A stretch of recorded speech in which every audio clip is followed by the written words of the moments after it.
आहोत एका biological एक्सपेरिमेंटची general असणार आहे. वेगवेगळ्या एक्झाम सोबत असेल तर तुम्हाला वेगवेगळ्या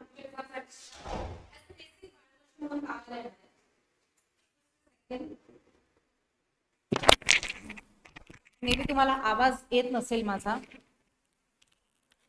so this is the general biology lecture जे की तुम्हाला ओव्हरऑल सगळ्या एक्झामसाठी कामाला येऊ शकतं. ओके, या एक्झाम मध्ये अगदी बायोलॉजीची जी सुरुवात असते तर ती कशापासून होत असते, तर ती सुरुवात होत असते कधीही टेक्सोनॉमी मधनं. टेक्सोनॉमी म्हणजे काय तुम्ही म्हणाल, राईट. याच्यामध्ये सगळे ऑर्गॅनिझम्स, जेवढे काही ऑर्गॅनिझम्स आहेत ना, हे सगळे ऑर्गॅनिझम्स स्टडी करण्यासाठी त्याचं वेगवेगळ्या प्रकारे ग्रुपिंग केलं जात असतं. आलं लक्षात. आणि हे ग्रुपिंग करण्यासाठी ज्या काही गोष्टी आवश्यक असतात, म्हणजे सगळ्यात पहिले एखाद्या कुठल्या ऑर्गॅनिझमची जेव्हा आपल्याला स्टडी करायची असते, ती स्टडी करताना आपण काय करतो, ऑर्गॅनिझमला वेगवेगळे ग्रुपिंग करतो. ठीक आहे, त्यांचे वेगवेगळे गट पाडतो. ते गट पाडल्यानंतर किंवा त्या प्रोसेसला पूर्ण टेक्सॉनॉमी असं म्हणतात. आणि ते गट पाडल्यानंतर आपण काय करत असतो, त्यांना नावं देत असतो. बरोबर आहे. विदाउट नेम आपण कुठल्याही गोष्टीची प्रॉपर स्टडी करू शकत नाही. फॉर एक्झाम्पल तुम्ही स्कूलमध्ये सुद्धा गेलात तर स्कूलमध्ये पण तुम्हाला काय मिळतील, वेगवेगळ्या डिव्हिजन्स मिळतील आधी. मग त्या डिव्हिजन मध्ये तुम्हाला अगेन वेगवेगळे क्लास मिळतात, जसं की division A B C D. म्हणजे आधी आपण पाहिलं की समजा पहिली दुसरी पाचवी सहावी, मग त्याच्यामध्ये तुम्हाला वेगवेगळे divisions A B C D, आणि मग त्याच्यामध्ये अगेन वेगवेगळ्या मुलांचे वेगवेगळे नावं असतात. त्यातही स्कूलमध्ये ग्रुप केलेले असतात. सेम तशीच स्टडी ऑर्गॅनिझमची सुद्धा केली जाते, मग ते अॅनिमल असो किंवा मग ते प्लांट्स असो. ओके, आणि त्यांच्या त्या स्टडीला म्हणतात टेक्सोनॉमी. ओके, आता सगळ्यात पहिले who is the founder or we can say father of the taxonomy, that is the Carolus Linnaeus. Who is the father of taxonomy, that is the Carolus Linnaeus. सगळ्यात पहिले ह्या पूर्ण जगात किती वेगवेगळ्या प्रकारचे लिव्हिंग ऑर्गॅनिझम्स आहेत त्याचा शोध सांगितला होता किंवा त्याच्याबद्दल माहिती दिली होती कॅरलस लिनियसनी.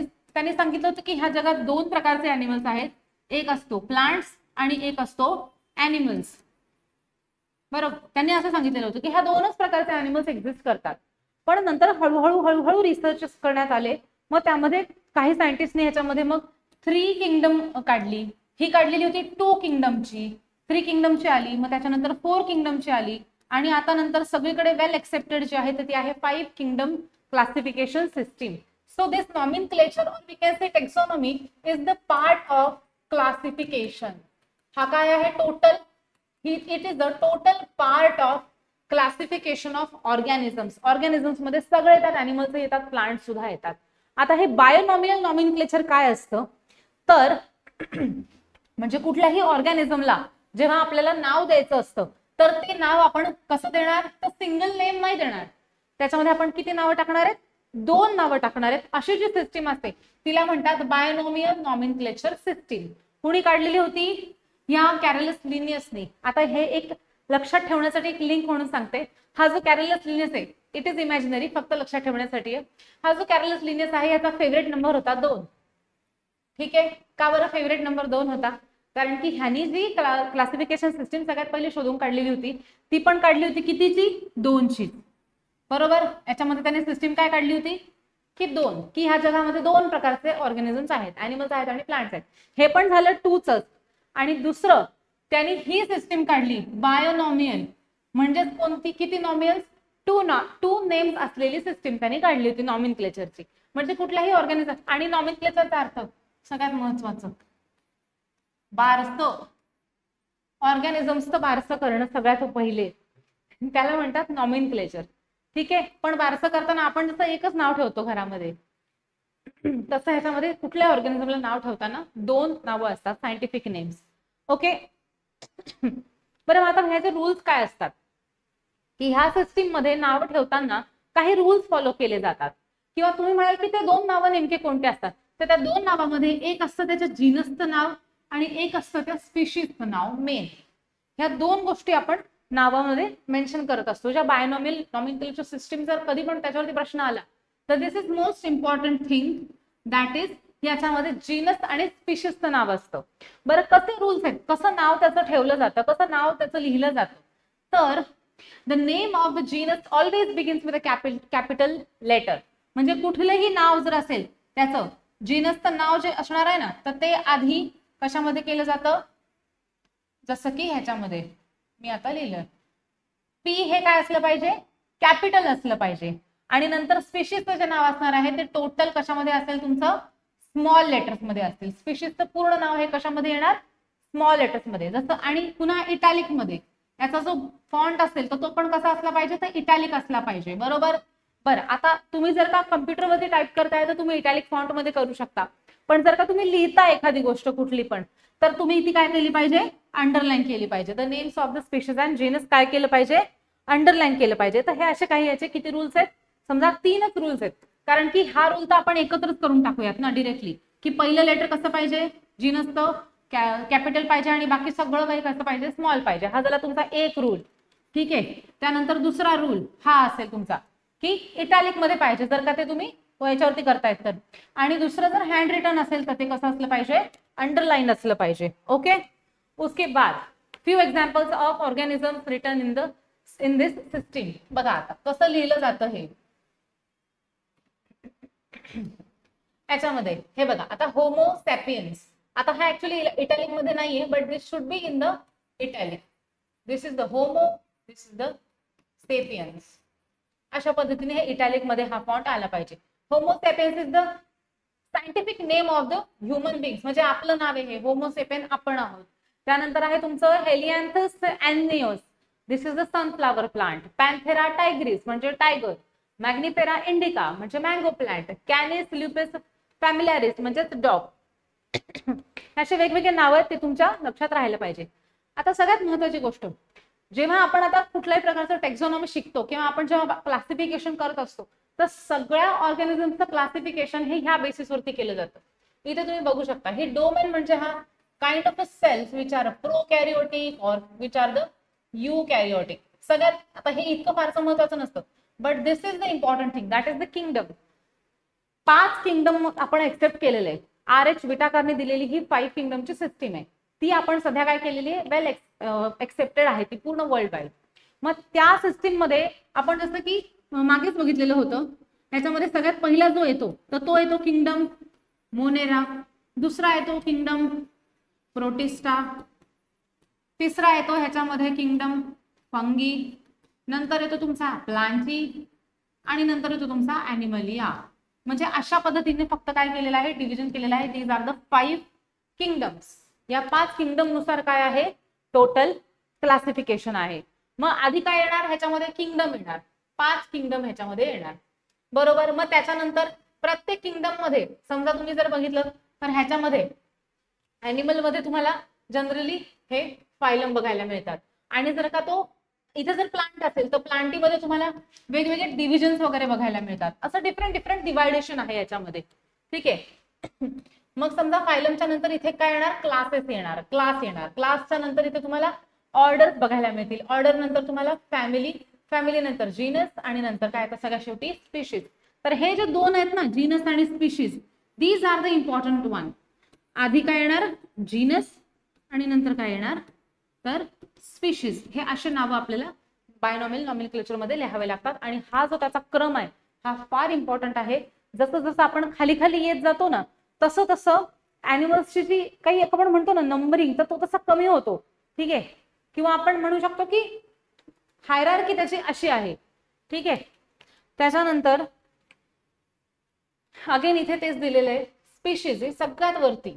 ठीक आहे. स्पीशीज ह्या ठिकाणी असणार आहे. असं कसंही काढलं तरी पण इथे जो टोकाला येणार तो म्हणजे स्पीशीजच येणार, आणि खाली जो सगळ्यात मोठा येणार कॉलम तर तो म्हणजे कोण येणार किंगडम येणार. Because number of organisms in this kingdom will be more.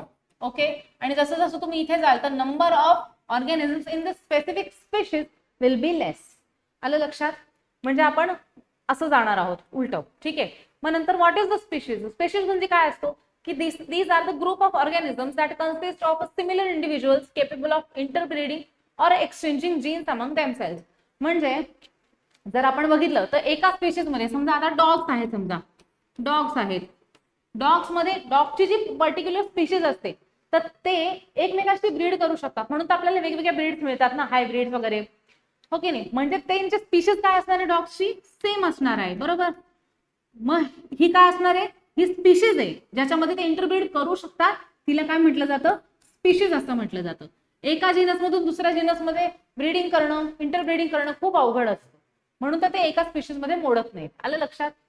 एका जीनस मध्ये जे ऑर्गॅनिझम्स असतात त्याच्यामध्ये एका जीनस मध्ये तुम्हाला वेगवेगळ्या स्पीशीज पाहायला मिळत असतात.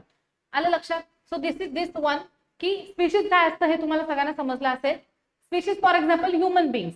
आता माणसाच्या स्पीशीज, माकडांच्या वेगवेगळ्या स्पीशीज वेगवेगळ्या आहेत ना, सगळ्या सेम थोडी नाहीत आपण कम्प्लिटली, तर त्याला म्हणतात स्पीशीज. ठीक आहे.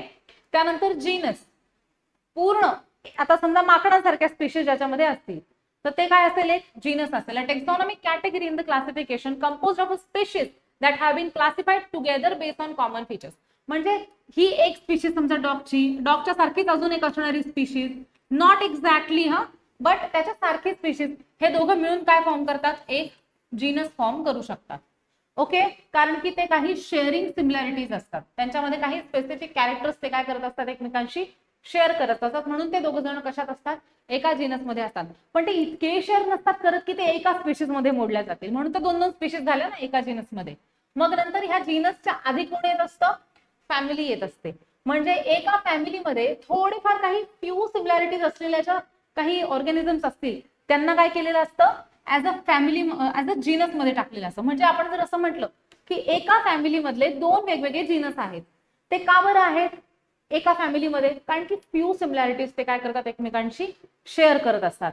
ठीक आहे. मग जसं की फेलिडी आहे, उर्सिडी आहे, कार्निव्हो आहे. कार्निव्होरा नावाच्या फॅमिलीमध्ये तुम्हाला हे असे वेगवेगळे अॅनिमल्स या ठिकाणी पाहायला मिळतात, वेगवेगळे जीनस तुम्हाला या ठिकाणी बघायला मिळतात. किंवा आपण म्हणू शकतो ऑर्डर मधनं ते जीनस फॅमिलीज तुम्हाला आतात. त्याच्यानंतर आहे तुमचा ऑर्डर. फॅमिलीच्या पण वरती कोण असणार आहे, ऑर्डर असणार आहे. Order is more specific rank than class. Class पेक्षा सुद्धा अजून स्पेसिफिक असतो हा. क्लासमध्ये तरी अजून रँडम असतात, कारण की ते फायलमच्या नंतर लगेच असतं. ऑर्डर मध्ये तुम्हाला काय मिळणार आहे, अगदीच 1 किंवा 2, फार फार तर 1 किंवा 2 तुम्हाला सिमिलर फॅमिलीज या ठिकाणी पाहायला मिळतील. ठीक आहे. म्हणजे आपण असं म्हणू शकतो हायरार्कीनुसारच. सगळ्यात पहिले काय, पूर्ण तुम्ही विचार करा ना, एक साधा तुम्ही डॉगच्या स्पीशीज पर्यंत या आणि तुम्ही किंगडम पर्यंत या. किंगडम मध्ये काय आहे, 5 वेगवेगळ्या ऑर्गॅनिझम्सची लिस्ट आहे. बॅक्टेरिया म्हणजे मोनेरा, प्रोटिस्टा, असे हे नावं कधी ऐकले पण नसतील तुम्ही, पण ते तुम्हाला त्याच्यामध्ये पाहायला मिळतात. फक्त प्लांट आणि अॅनिमल तुम्ही पाहिले, पण ह्या जगामध्ये किती वेगवेगळ्या प्रकारचे प्लांट्स आहेत, किती वेगवेगळ्या प्रकारचे अॅनिमल्स आहेत. तिथे कुठे जाऊन हा किंगडम थांबतो. मग किंगडमच्या नंतर हा फायलम येतो, म्हणजे ग्रुपिझम केलेलं. मग त्या फायलमच्या नंतर अगेन तुम्हाला इथे क्लास मिळतो. आता हे जर फायलम मी तुम्हाला समजावलं तर तुम्हाला हे आपोआप कळून जाईल. हे बघा, फायलम कसा असतो, पूर्णच्या पूर्ण ग्रुप त्याच्यामध्ये तुम्हाला पाहायला मिळतील, वेगवेगळे फायलम. किंगडम ॲनिमलियामध्ये तुम्हाला काय पाहायला मिळतील, फायलम. आता ह्याच्यामध्ये हा पोरीफेरा पाहायला मिळेल. पोरीफेरामध्ये सगळे स्पॉन्जेस सारखे दिसणारे सगळे अॅनिमल्स कशामध्ये मोडतील, ह्या पोरीफेरामध्ये मिळतील. मग नंतर दुसरा तुम्हाला अजून एक फायलम कोणता बघायला मिळेल, फायलम कॉर्डेटा, जो की सगळ्यात फेमस आहे. जे अॅनिमल्स आपल्याला इझिली दिसतात ना आपल्या डोळ्यांनी, ते सगळे कशामध्ये मोडतात, ह्या कॉर्डेटामध्ये मोडतात. बरोबर. त्याच्यानंतर Arthropoda. Again some animals we can see with our eyes directly, that is the insects. सगळेच्या सगळे इन्सेक्ट्स, झुरळं, मुंग्या, फुलपाखरं, पाखरं, सगळ्या प्रकारचे हे जे उडणारे मॉस्किटोज, ते ड्रॅगन फ्लाईज जे उडत नाहीत का, ते सगळे, हेलिकॉप्टर म्हणतात त्याला, ते सगळे ह्या आर्थ्रोपोडामध्ये मोडले जातात. पण बघा ना तुम्ही, एक असते मुंगी जी उडू नाही शकत, एक असतो डास जो की उडतो. त्याच्यानंतर तुम्ही पाहिलं असेल समजा वेगवेगळे ते किडे असतात, गोमी वगैरे, तर ते हे सगळे कसे आहेत बघा ना, हे किती वेगवेगळे आहेत ना. म्हणून त्याला कशामध्ये टाकलेले, ह्या फायलम्स मध्ये टाकलेले. मग फायलम नंतर ते कशामध्ये डिवाइड होतात, ते क्लासमध्ये डिवाइड होतात. बरोबर. मग क्लासमध्ये आता फॉर एक्झाम्पल जर तुम्ही कॉर्डेटा बघितलं तर कॉर्डेटामध्ये तुम्हाला मॅमेलिया मिळेल, रेप्टिलिया मिळेल, एव्स मिळेल.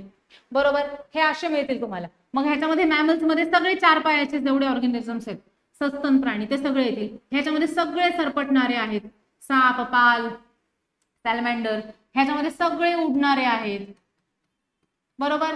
मग अगेन ह्याच्यामध्ये सपोज हा मॅमेलिया आहे ना, ह्याच्यातून सुद्धा परत काय केलेलं आहे, दुसरी एक ऑर्डर तयार झालेली आहे. जसं की कार्निव्होरा. मॅमेलियामध्ये काय येतो, कार्निव्होरा येतो. अगेन त्या कार्निव्होरामध्ये कोण येणार, फॅमिलीज येणार वेगवेगळ्या. अगेन त्या फॅमिलीज मध्ये कोण येणार, तर जीनस येणार. अगेन त्या जीनस मधून स्पेसिफाय कोण होणार, तर स्पीशीज होणार. सो अशा पद्धतीची ही सगळी काय आहे, हायरार्की आहे. जर तुम्ही बघितलं पूर्ण अँड किंगडम जर आपण बघितला, ठीक आहे, तर ह्या किंगडम मध्ये 35 फायला आहेत ॲनिमलियामध्ये. त्या 35 फायलामध्ये किती क्लासेस बनवलेत त्यांनी, 108 क्लासेस बनवलेले आहेत. ठीक आहे. आणि त्याच्यानंतर around 26 order only in class Mammalia, फक्त मॅमल्स मध्ये, फक्त क्लास मॅमेलिया मध्ये किती आहेत ऑर्डर्स, तर 26 ऑर्डर्स आहेत फक्त एकट्या ह्याच्यामध्ये. ओके, सो अशा पद्धतीचं ह्या ठिकाणी तुम्हाला क्लासिफिकेशन बघायला मिळतं. सो किंगडम काय असणार आहे, हायेस्ट लेवल ऑफ क्लासिफिकेशन आहे, जे की सब ग्रुप्स मध्ये डिवाइड होते. फक्त 5 सब ग्रुप्स मध्ये आता आपण एक्सेप्टेड केलेलं आहे त्याला. These are the 5 kingdoms. RH बीटा कार्नी हे दिलेलं आहे आपल्याला क्लासिफिकेशन. ओके, सगळ्यात महत्वाची गोष्ट मला तुम्हाला हे सांगायची या लेक्चरमध्ये सुरुवातीला, actually this is the introductory lecture.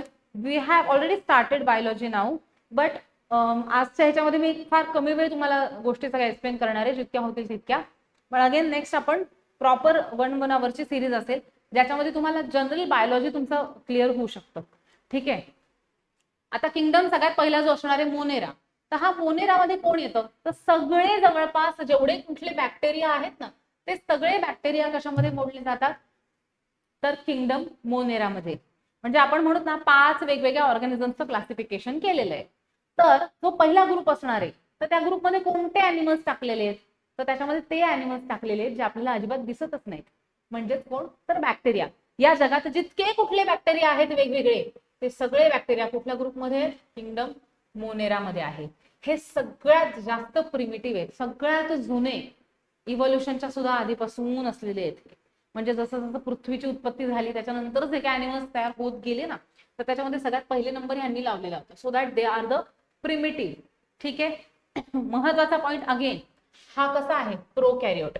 आपण जर तुम्हाला माहित असेल तर 2 प्रकारच्या सेल्स असतात, 2 प्रकारच्या सेल्युलर ऑर्गॅनिझम्स असतात. एक असतो प्रोकॅरियोटिक आणि एक असतो युकॅरियोटिक. तर प्रोकॅरियोटिक मध्ये फक्त आणि फक्त किंगडम मोनेरा मोडतो. त्याच्यानंतर मोनेराच्या पुढचे जेवढे ऑर्गॅनिझम्स असतील, मग त्याच्यामध्ये प्रोटिस्टा, फंगी, ॲनिमलिया, प्लांटी, हे सगळेच्या सगळे, मग ह्याच्यामध्ये कितीही छोट्यातला छोटा ॲनिमल असला तरी सुद्धा तो फक्त आणि फक्त युकॅरियोटिक मध्येच मोडतो. लक्षात ठेवायची link, you is like a new, म्हणजे हे सगळे अपडेटेड नवीन प्राणी आहेत. प्रो म्हणजे हे पुराणे किंवा प्रिमिटिव्ह ॲनिमल्स आहेत, असं आपण लक्षात ठेवायचं. ठीक आहे, हे लक्षात ठेवण्यासाठीची मी ही लिंक तुम्हाला दिलेली आहे, एक आयडिया. ठीक आहे, सो आता ह्या बॅक्टेरियामध्ये किंवा आपण म्हणलं समजा तर ह्या मोनेरामध्ये काय काय येतं, तर ब्लू ग्रीन अल्गी येतात, म्हणजे सायनोबॅक्टेरिया येतात. आणि विथ बॅक्टेरियाज, वेगवेगळे यू बॅक्टेरियाज म्हणजे प्रॉपर बॅक्टेरियाज, हे सगळ्या प्रकारचे बॅक्टेरियाज तुम्हाला कशामध्ये पाहायला मिळतात, तर ह्या मोनेरामध्ये बघायला मिळतात. असेही तुम्हाला बॅक्टेरिया ह्यामध्ये पाहायला मिळतात की जो नॉर्मल कंडिशन्सच्या व्यतिरिक्त तुम्हाला ते हॉट स्प्रिंग्स मध्ये राहणारे सुद्धा मिळतात. म्हणजे अगदी उकळतं पाणी, खळखळ गरम पाण्याचे झरे पाहिले असतील तुम्ही कुठे, मुंबईच्या आसपास आहेत, त्यानंतर मणिकर्णिका तिकडे शिमल्याला वगैरे आहेत, खूप ठिकाणी तुम्हाला हॉट स्प्रिंग्स बघायला मिळतात, तिथे हे पाहायला मिळतील. डेझर्ट्स मध्ये सुद्धा बॅक्टेरिया सर्व्हाइव्ह करतात. काही काही ठिकाणी स्नो मध्ये सुद्धा काही स्पेशल बॅक्टेरियाच्या सर्व्हाइव्ह करतात. डीप ओशन्स मध्ये सुद्धा बॅक्टेरिया असतातच. ठीक आहे, सो ह्या बॅक्टेरिया असे आहेत की हे तुम्हाला काही बॅक्टेरियाच्या स्पीशीज ह्या तुम्हाला एक्स्ट्रीम कंडिशन्सला पाहायला मिळतील. And which are these extreme conditions, तर 1 2 3 4 these are the 4 extreme conditions. ठीक आहे, आता but obviously as they are the prokaryotes, हे प्रिमिटिव्ह आहेत, मग ह्यांच्यामध्ये ना प्रॉपर असा डेफिनेट असा न्यूक्लियस नसतो. आणि ज्या ऑर्गॅनिझम्सकडे न्यूक्लियस नसतो त्यांना काय म्हटलं जातं, प्रोकॅरियोटिक म्हटलं जातं. बरं, ह्यांच्याकडे मग न्यूक्लियस नसतो तर मग काय असतं, तर ह्यांच्याकडे असतो न्यूक्लिओलस. ह्यांच्याकडे कोण असतं, सॉरी न्यूक्लिओलस नाही, न्यूक्लिऑइड. यांच्याकडे कोण असतो, तर न्यूक्लिऑइड असतो. म्हणजे समजा ही सेल, हा इथे आहे, बघू शकता तुम्ही, हे बघा, हे दिसतं इथे, नुसतं हे सेलमध्ये असं सस्पेंडेड आहे. पण हे जर का प्रोकॅरियोटिक सेलच्या ऐवजी जर ही युकॅरियोटिक असली तर काय मिळतं, हे असं जेनेटिक मटेरियल मिळतं आणि त्याच्यामध्ये तुम्हाला प्रॉपर ते असं न्यूक्लियसच्या आतमध्ये पाहायला मिळतं. पण इथे नाही, इथे हे डिरेक्टली सायटोप्लाझम मध्ये काय सस्पेंडेड आहे. ठीक आहे, तिथे काय असणार आहे, ह्या बॅक्टेरियल सेल्स मध्ये न्यूक्लिऑइड असणार आहे. बरं, हे सगळे बॅक्टेरिया तुम्हाला ऑटोट्रॉप्स असतील, म्हणजे हे ऑटोट्रॉप्स पण मिळू शकतात, हे तुम्हाला हेट्रोट्रॉप्स पण मिळतील. ठीक आहे, काही पॅरासाइट मिळतील. ठीक आहे, ह्या अशा गोष्टी मिळतात. आणि ह्यांच्याकडे सेल वॉल प्रेझेंट असते. Cell wall is very important. Cell wall असल्याशिवाय आपण त्यांना स्टेनच नाही करू शकत प्रॉपरली. सो त्याच्यामुळे बॅक्टेरियामध्ये सेल वॉल असणं हा व्हेरी व्हेरी कॉमन सेन्स आहे. So use your common sense all the times. तर बॅक्टेरियामधला सगळ्यात मोनेरा किंगडम मधला पहिला प्रकार तो म्हणजे आर्की बॅक्टेरिया. हे जे आर्की बॅक्टेरिया ना हे फार स्पेशल असतात बरं का. हे स्पेशल असण्याचं कारण काय असणार की अगेन जे मी मगाशी तुम्हाला सांगितले की जे एक्स्ट्रीम कंडिशन्स मध्ये जे ग्रो करू शकतात, जे एक्स्ट्रीम कंडिशन्स मध्ये बॅक्टेरिया सर्व्हाइव्ह करतात, ते सगळे बॅक्टेरिया कोण असतात? आर्की बॅक्टेरिया असतात. ठीक आहे. सगळ्यात अजून एक महत्त्वाचा पॉईंट जो मी मगाशी नव्हता सांगितला, दॅट इज द मिथॅनोजेनिक किंवा त्याला आपण म्हणतो मिथॅनोजिन्स. तर हे तुम्हाला कुठे पाहायला मिळतात? रुमिनंट्सच्या गट्स मध्ये सुद्धा बघायला मिळतात, जसं की काऊज बफेलोज इझिली का बरं मिथेन गॅस बनवतात? बिकॉज ऑफ ते सेल्युलोजला डायजेस्ट करतात त्यांच्या रुमेनमध्ये आणि मग ते काय बनवतात? मिथेन गॅस बनवतात. आणि ही कॅपॅसिटी फक्त आणि फक्त मिथॅनोजेन्स मध्येच असते. तुम्ही पाहिलं असेल मिथेन गॅस जेव्हा आपण बनवतो ना त्यावेळेला आपण शेण वापरतो त्याच्यामध्ये, म्हणजे जे काही घरामधला सुद्धा जो काही ऑर्गॅनिक कचरा असतो, सेल्युलोज वाला कचरा, तो सगळा कचरा आपण फर्मेंट करण्यासाठी, तो सगळा कचरा आपण डिकम्पोज करण्यासाठी कोणाचा वापर करत असतो? तर शेणाचा वापर करत असतो. शेण म्हणजे काय? तर मिथॅनोजिन्स. शेण म्हणजे काय असतं? दुसरं काही नाही, म्हणजे ते म्हणजे मिथॅनोजिन्स असतात, हे बॅक्टेरिया असतात. ओके, हेच काय करतात? सगळ्या गोष्टींना डिकम्पोज करतात सेल्युलोजला. ठीक आहे. हे बघ, help to produce biogas from animal dung. Animal dung मध्ये सुद्धा काय असतं? बट ऑब्विसली अगेन ऑर्गॅनिक मॅटरच असतं ते, आणि त्यालाच हे काय करू शकतात? डिकम्पोज करू शकतात. आणि मग त्याच्यापासून ते काय बनवतात? मिथेन नावाचा गॅस बनवतात, जो की आपण ऍज अ फ्युअल म्हणून यूज करतो. त्यानंतर आहे eubacteria. These are the true bacteria. जसं आर्की बॅक्टेरिया कसे होते? आपण नाही म्हणत की ते फॉल्स बॅक्टेरिया नाही आहेत, पण दे आर क्वाईट डिफरंट. ठीक आहे ना, ते नॉर्मल नाही आहेत, ते थोडे वेगळे आहेत. पण हे बॅक्टेरिया कसे? हे थोडे नॉर्मल आहेत. ठीक आहे. यांच्याकडे तुम्हाला कधी कधी फ्लॅजेला सुद्धा बघायला मिळते. यांची सेल वॉल पण थोडीशी रिजिड असते. आणि याच्यामध्ये कोण कोण ॲनिमल्स तुम्हाला बघायला मिळतात जनरली? तर cyanobacteria. सायनोबॅक्टेरियाज R the true bacterias. Cyanobacteria म्हणजे ब्लू ग्रीन अल्गी, पण खूप जण हा शब्द वापरला ब्लू ग्रीन अल्गी ही कन्फ्यूज होतात. त्यांना वाटतं अल्गी म्हणजे अल्गीच ही हिरव्या रंगाचा असेल. असं नसतं. हा जो बॅक्टेरिया आहे ह्याच्याकडे तुम्हाला एक क्लोरोफिल ए नावाचं पिगमेंट मिळतं. जसं नॉर्मल आपलं क्लोरोफिल असतं की नाही, not exactly the same with the normal chlorophyll, it is chlorophyll A which is quite similar to the chlorophyll. त्याच्या मदतीने ते काय करतात? फोटोसिंथेसिस करतात, आणि म्हणून त्याला आपण काय म्हणत असतो? Photosynthetic autotrophs. आलं लक्षात? आणि blue green algae is nothing but the cyanobacteria or true bacteria. Okay. त्यानंतर आपल्याला बघायला मिळतील again there is a cyanobacteria, की हे सायनोबॅक्टेरिया म्हणजे कोण आहे? तर हे तुम्हाला असे कॉलनीज मध्ये वगैरे बघायला मिळतात. ठीक आहे. ह्यांना जे सराउंडिंग असते, ह्यांच्या आसपासची जी ही कोटिंग असते नाही, तर ती अशी जिलॅटिनस असते. ठीक आहे. त्यांना काही स्पेशल स्ट्रक्चर सुद्धा बघायला मिळतात, ज्याच्यामध्ये ते त्यांना नायट्रोजन फिक्सेशन मध्ये हेल्प करतात. अगेन तुम्ही जर बघितलं सायनोबॅक्टेरियामध्ये काही असतात की जे काय करू शकतात? नायट्रोजन फिक्सिंग बॅक्टेरिया सुद्धा असतात. ठीक आहे. याच्यामध्ये काही बॅक्टेरिया तुम्हाला कोण बघायला मिळतात? तर नायट्रोजन फिक्सर्स सुद्धा बघायला मिळतात. फॉर एक्झाम्पल नॉस्टॉक, एनाबेना, हे पण एक्झाम्पल ह्याच्यामध्ये पाहायला मिळतात. ओके. उसके बाद नेक्स्ट इज अ सॉरी, त्यानंतर येतो तुमचा किंगडम प्रोटिस्टा. ओके. सो आता ह्या किंगडम प्रोटिस्टा मध्ये तुम्हाला काय बघायला मिळेल? वेगवेगळे प्रोटोझोआज, काही वेगवेगळे अॅनिमल्स, वेगवेगळे. अगेन हे सुद्धा युनिसेल्युलरच, हे सुद्धा आपल्याला काही डिरेक्टली आपल्या डोळ्यांनी दिसत नसतातच. ठीक आहे. पण जसं की आताची जी सेल होती बॅक्टेरिया किंवा मोनेरा, ते सगळे कसे होते? प्रिमिटिव्ह होते. तर पण हे कसे असणार आहेत? हे सगळे न्यू आहेत, because they all are having this eukaryotic cell. म्हणजेच यांचं फीचर, यांच्या सेलचं स्ट्रक्चर कसं असणार आहे? तर न्यू असणार आहे. आलं लक्षात? हे कसे असणार आहेत? यूकॅरियोटिक असणार आहे, सिंगल सेलच असणार आहे. They again need the microscope to see them. Okay. त्यानंतर they are mostly aquatic in nature. Maximum 99% तुम्हाला हे अक्वाटिकच बघायला मिळतात. त्यानंतर ह्यांच्याकडे वेल डिफाईन्ड न्यूक्लियस असतो. इथे तुम्ही बघितलं तर this is the nucleus. Okay. याच्याकडे प्रॉपर न्यूक्लियस आहे. मगाशी सारख्या सेलमध्ये हे असं स्ट्रक्चर होतं डीएनएचं, तर हे असं नाहीये ह्या सेलमध्ये. ह्या सेलमध्ये प्रॉपर वेल डिझाइन्ड असा न्यूक्लियस आहे. ओके, लाईक दिस.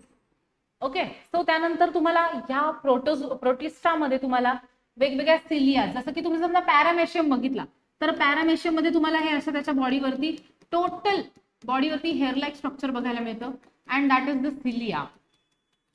शिवाय तुम्हाला ह्याच्यामध्ये काय बघायला मिळू शकतं? तर एक फ्लॅजेला सुद्धा बघायला मिळू शकतो. So this kind of structures present in the protista. ह्यांचं जे आपण म्हणतो रेस्पिरेशन असतं, तर ते सुद्धा एरोबिक पण असू शकतं, अनएरोबिक पण असू शकतं. डिपेंड्स की त्या ॲनिमलची किंवा त्या प्रोटिस्टाची हॅबिटॅट कोणती आहे. आलं लक्षात? हॅबिटॅट वरती डिपेंड असतं की ते एरोबिक आहेत की अनएरोबिक आहेत. फॉर एक्झाम्पल जर तुम्ही मिथॅनोजेन्सचं एक्झाम्पल डोक्यात घेतलं तर मिथॅनोजेन्स कुठे राहतात? रुमिनंटच्या आतमध्ये राहतात, फर्मेंटेशन करतात एक प्रकारचं. But obviously fermentation is a result of anaerobic respiration where oxygen is not used, right. तसंच ह्याच्यामध्ये सुद्धा असतं की whether they are living depends their respiration mode, की ते एरोबिक आहेत का ते अनएरोबिक आहेत. त्याच्यानंतर त्यांचा mode of reproduction again it can be asexual, it can be asexual, दोन्ही पण असू शकतात. गॅमेट फॉर्मेशन सुद्धा करू शकतात, स्पोर फॉर्मेशन करून, किंवा व्हेजिटेटिव्हनी सुद्धा ते रिप्रोड्यूस होऊ शकतात. ह्याच्यामध्ये मग तुम्हाला वेगवेगळे टाइप्स बघायला मिळतात. अगेन किती टाइप्स आहेत बघा. ह्याच्यामध्ये क्रायसोफाइट्स आहेत, डायनोफ्लॅजिलेट्स आहेत, युग्लिनॉइड्स आहेत, स्लाइम मोल्ड्स आहेत, प्रोटोझोआन्स आहेत. आता एवढं तर मला माहिती आहे की ऑलरेडी मी आज जिथून सुरुवात केलेली आहे तो थोडासा क्रिटिकल पार्ट आहे. ज्यांचं ऑलरेडी सगळे ह्या सगळ्या सिलेबस मधून गो थ्रू झालेले आहेत त्यांना हे बट ऑब्विसली इझी जाईल.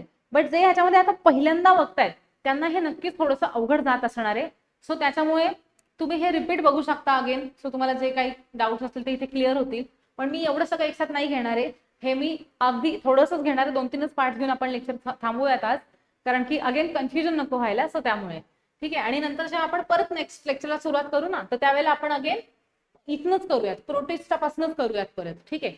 म्हणजे ती लिंक लागेल तुम्हाला परत. So one is the chrysophytes. सगळ्यात पहिला जो तुम्हाला जो बघायला मिळेल प्रोटिस्टा, तर तो काय आहे, त्याच्यामध्ये टाईप काय येणार आहे तर क्रायसोफाइट्स येणार. क्रायसोफाइट्स मध्ये दोन प्रकारचे तुम्हाला या ठिकाणी ऑर्गॅनिझम्स बघायला मिळतात. One is the diatoms and one is the golden algae. हे अशा पद्धतीचं स्ट्रक्चर असतं, ठीक आहे. गोल्डन अल्गी म्हणजे अगेन अल्गी नाही येतो, ठीक आहे. अल्गी सारखे काही फीचर्स असतील त्याच्यामध्ये, not exactly algae, may be algae सारखी मॉर्फॉलॉजी असेल किंवा मे बी काहीतरी वेगळं असेल. ओके, तर हा आहे. बरं, अजून एक महत्वाची गोष्ट, एक पॉइंट महत्वाचा राहिलेला आहे जो की ह्या क्लासिफिकेशनच्याच बेसिसवरती असणार आहे, जो की आपण लेसनच्या शेवटी घेऊयात.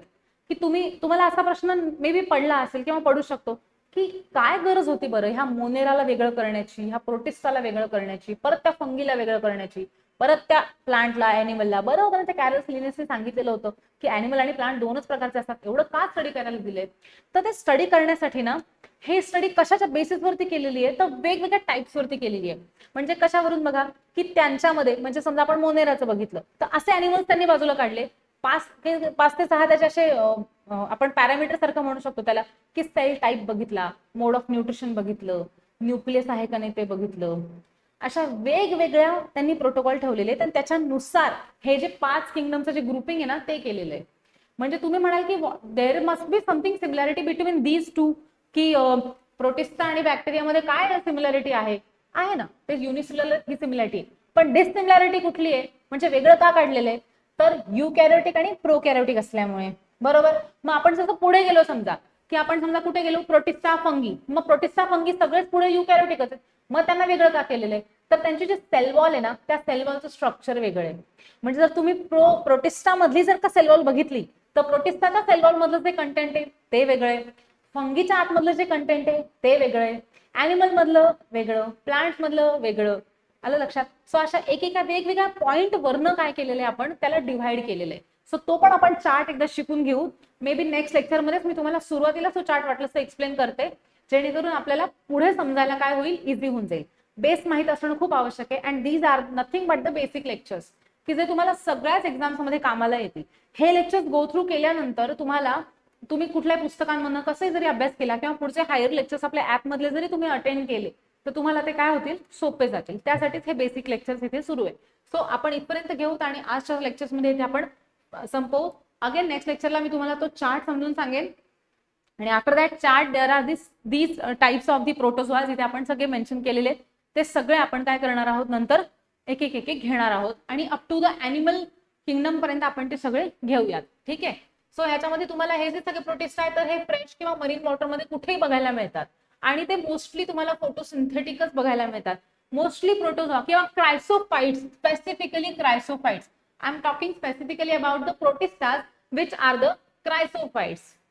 त्याच्यानंतर silica is found in their cell wall and this is the reason that their cell wall is indestructible as it is responsible for the formation of the diatomeous earth. बघा, एक पावडर सारखं स्ट्रक्चर यांच्यापासून मिळत असतं. म्हणजे हे unicellular आहेत ना, हे म्हणजे हे इतके लहान आहेत की बस. मग एवढी सगळी पावडर कशी बनेल ते दिसेल कशी आपल्याला. तर जेव्हा millions of organisms they will be grouped आणि दे विल डाय, तर त्यांची जी सेल वॉल असणार आहे ना, अशी समजा सेल वॉल फक्त ही तिथे उरेल, बरोबर. आणि ते इतके लहान आहेत की ते अशा अनेक सगळ्या ऑर्गॅनिझमची सेल वॉल बनून तिथे काय बनते, पावडर सारखं स्ट्रक्चर बनतं, ज्याला आपण डायटोमियस अर्थ असं म्हटलं जातं. ही बऱ्याच ठिकाणी असं पॉलिशिंग मध्ये वगैरे वापरण्यात येते. ठीक आहे, ऍज अ पॉलिश म्हणून तिला वापरलं जातं. ठीक आहे. सो ही इनडिस्ट्रक्टिबल असते, म्हणजे ही डिकम्पोज नाही होऊ शकत. हे मधलं सगळं डिकम्पोज होतं, पण ही सेल वॉल काही डिकम्पोज होत नसते. अजून एक सगळ्यात महत्वाचा मुद्दा तो म्हणजे की कुठल्याही ऑर्गॅनिझम मध्ये सेल वॉल हा असा पार्ट आहे की जो काय आहे, नॉन लिव्हिंग आहे. लक्षात ठेवा नेहमी, cell wall is always non living part. जो मरा हुआ है उसको और क्या मारना है ना. पण मेम्ब्रेन जर तुम्ही बघितली कुठल्याही ऑर्गॅनिझम मध्ये जी की सेलच्या आत, सेल वॉलच्या आतमधनं असते, तर ती मात्र कशी असते, लिव्हिंग असते. इनफॅक्ट या सेल मेम्ब्रेनच्या आतमधलं सगळंच काही जे असतं ना तो लिव्हिंग पार्ट असतो. Only cell wall is there which is the non living. आणि त्यातल्या त्यात ह्यांची जी सेल असते, ह्यांची जी सेल वॉल असते ह्या क्रायसोफाईटची, तर ती खूप टफ असते, कारण की तिच्यामध्ये काय असतं, तर सिलिका असतो, म्हणून ती डिस्ट्रक्ट होत नसते पटपट. दे are the main producers found in the ocean. So तुम्हाला हे मॅक्सिमम ओशन्स मध्ये तुम्हाला हे बघायला मिळतात. ठीक आहे, ओशन मध्ये तुम्हाला मेन म्हणजे प्रोड्युसर, जसं की आपण जनरली ग्रास वगैरे असते की नाही, तर grass is the main producer, energy produce करणारी असते, आपण असं म्हणू शकतो. तर हे तसे तिथे कोण असतात, समुद्रामध्ये जे प्रोड्युसर्स असतात अल्गीच्या सोबत काम करणारे, तर ते हे असतात chrysophytes. Because as we know these are the photosynthetic. Okay. So तुम्हाला अगेन ह्याच्यावरती काही डाऊट्स असतील तर तुम्ही ते कमेंट्स मध्ये मेन्शन करा, सो दॅट आपण तेही डाऊट्स याच्यामधून घेऊयात आणि नेक्स्ट सेशनला परत भेटू. याच्या पुढचं सांगण्यात येईल, मग अशी जो म्हणला चार्ट तो सुद्धा याच्यामध्ये घेण्यात येईल. ओके. सो चलो, study well and keep your doubts asking so that it will be clear. Bye bye.